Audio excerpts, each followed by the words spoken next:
कुछ लोग जब सपनों की बात करते हैं तो ऐसा लगता है जैसे बातें ही बातें हैं, लेकिन कुछ लोग ऐसे होते हैं जो सपनों को हकीकत में बदलने की ठान लेते हैं।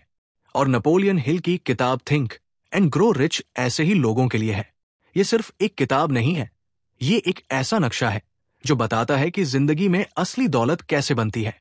और यहां दौलत का मतलब सिर्फ पैसा नहीं है, यहां दौलत का मतलब है आत्मविश्वास, मकसद, जुनून और वो ताकत जो इंसान को उसके हालात से उठाकर किसी भी ऊंचाई तक पहुंचा सकती है।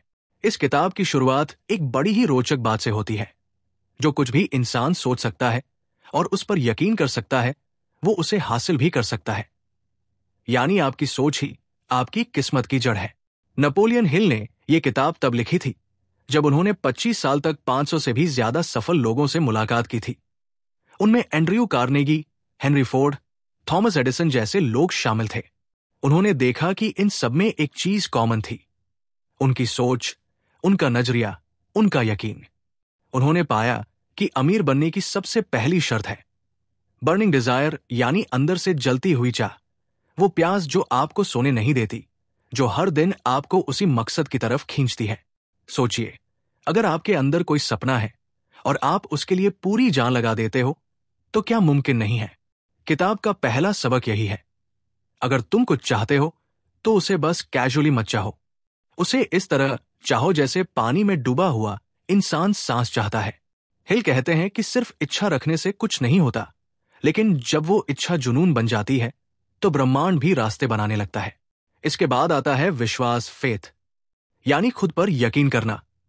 ये वही चीज है जो हर सफल इंसान के अंदर होती है। अगर आप खुद को ही नहीं मानते कि आप कर सकते हो तो फिर दुनिया कैसे मानेगी। हिल सिखाते हैं कि विश्वास को आप अपने मन में खुद पैदा कर सकते हो, बार बार खुद से सकारात्मक बातें करके, अपने आप को लगातार याद दिलाकर कि मैं कर सकता हूं, मैं करूंगा। इसके बाद आता है ऑटोसजेशन, यानी अपने दिमाग को बार बार वही बातें सुनाना जो आप अपने जीवन में लाना चाहते हैं। जब आप रोजाना अपने लक्ष्य को पढ़ते हो, सोचते हो और उस पर यकीन करते हो तो आपका दिमाग वैसा ही रास्ता ढूंढने लगता है। फिर हिल बात करते हैं स्पेशलाइज नॉलेज की, यानी आपको सब कुछ नहीं पता होना चाहिए, लेकिन जिस चीज में आपको काम करना है उसमें गहराई होनी चाहिए। और अगर आपके पास वो नॉलेज नहीं है तो आप उसे सीख सकते हैं, दूसरों से ले सकते हैं। अमीर बनने के लिए कॉलेज डिग्री जरूरी नहीं है, लेकिन लर्निंग का एटीट्यूड जरूरी है। इसके बाद एक और जबरदस्त कॉन्सेप्ट आता है इमेजिनेशन, यानी कल्पना। अगर आप अपनी जिंदगी को बेहतर बनाना चाहते हो तो पहले उसे अपने दिमाग में देखो।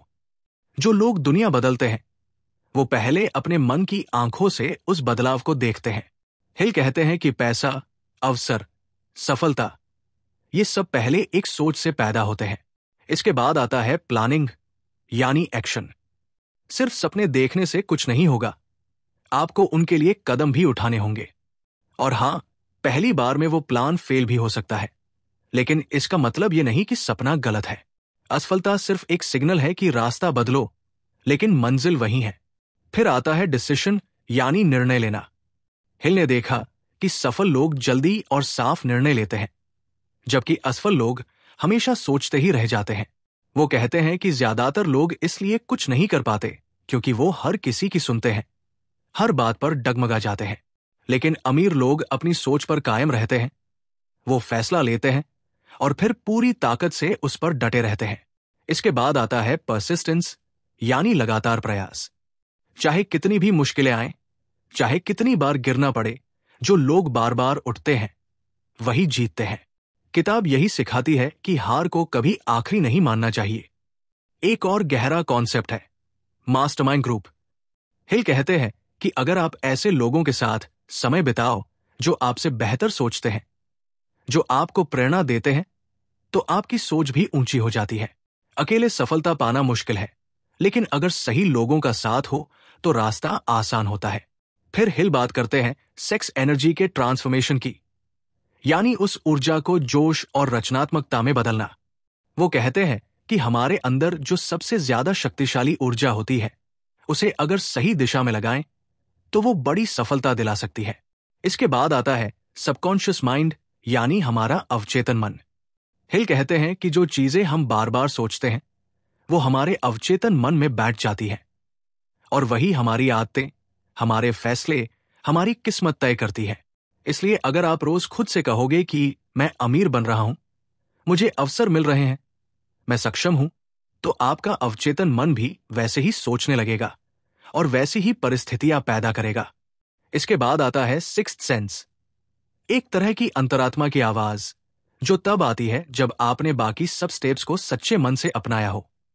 हिल कहते हैं कि जब आप खुद को पूरी तरह से सफलता के रास्ते पर लगा देते हो तो आपकी अंदर की आवाज खुद रास्ता दिखाने लगती है। किताब में एक बहुत जरूरी बात यह भी है, डर से छुटकारा पाना। हिल बताते हैं कि हम में से ज्यादातर लोग गरीबी का डर, आलोचना का डर, असफलता का डर, बीमारी का डर और मौत का डर लेकर जीते हैं। यही डर हमें आगे बढ़ने से रोकते हैं। जब तक आप इन डर को पहचान कर उन्हें दूर नहीं करते, तब तक आप वो जिंदगी नहीं जी सकते जिसके आप हकदार हैं।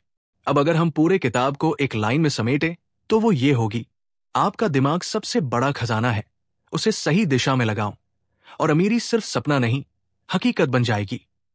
किताब यही सिखाती है कि अमीरी बाहर से नहीं आती, वो अंदर से शुरू होती है। पहले आप अपने सोच को अमीर बनाओ, फिर आपकी आदतें बदलेंगी, आपके फैसले बदलेंगे और फिर आपकी पूरी जिंदगी बदल जाएगी। इस किताब को पढ़ना ऐसा है जैसे कोई बुजुर्ग आपको धीरे से कान में जीवन के राज बता रहा हो। वो राज जो स्कूल नहीं सिखाता, जो समाज नहीं समझाता, लेकिन जो किसी की पूरी किस्मत बदल सकते हैं। इसलिए अगर आज आप कहीं फंसे हुए हो, पैसों की तंगी से जूझ रहे हो या अपनी काबिलियत पर शक कर रहे हो, तो रुकिए मत। ये किताब कहती है, सपने देखो, सोचो, विश्वास करो और फिर उठ खड़े हो जाओ। क्योंकि हर अमीर इंसान पहले गरीब ही था। फर्क सिर्फ इतना है कि उसने कभी सोचने की ताकत को हल्के में नहीं लिया। अगर आप भी सोच सकते हो, तो आप भी अमीर बन सकते हो।